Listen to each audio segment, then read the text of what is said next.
Donc actuellement, après la phase d'attaque, nous avons fait une phase de surveillance.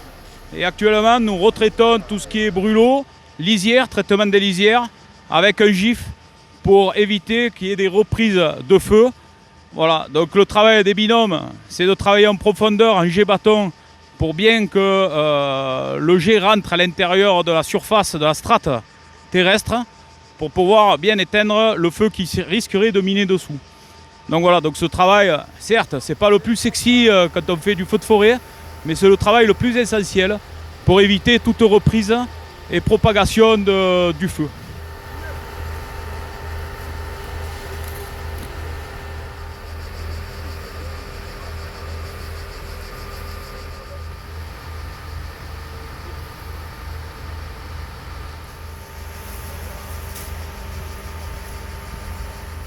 Aujourd'hui, on a encore un vent du nord. Hier, c'était du vent du nord. Avant-hier, c'était du vent du sud. Ce soir, ça sera à nouveau du vent du sud. Donc, on est obligé de réadapter notre dispositif parce que la priorité numéro 1, c'est la vie humaine. Ensuite, on parle des animaux, des habitations et après, on a la forêt. Mais pour être tranquille, pour pouvoir gagner cette guerre du feu, on doit positionner quasiment des véhicules sur chacune des habitations pour être sûr qu'elles ne brûlent pas.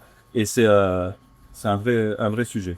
Notre rôle, nous, département, encore une fois, c'est d'amener tous les moyens humains, moyens logistiques, et puis le forestier sapeur. Nous avons 100 forestiers sapeurs départementaux, personnels du département, qui travaillent toute l'année, à faire du débroussaillage, à entretenir les pistes des FCI.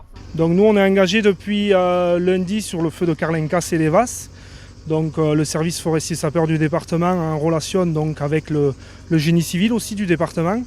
Donc depuis lundi, on leur crée des accès au massif, comme on peut voir donc, sur notre droite, où la limite du feu est stoppée. Donc on leur crée des accès avec bulldozer, tracteurs forestiers et bûcherons, pour que les pompiers, comme on peut le voir juste derrière le bulle, puissent accéder au plus proche du sinistre.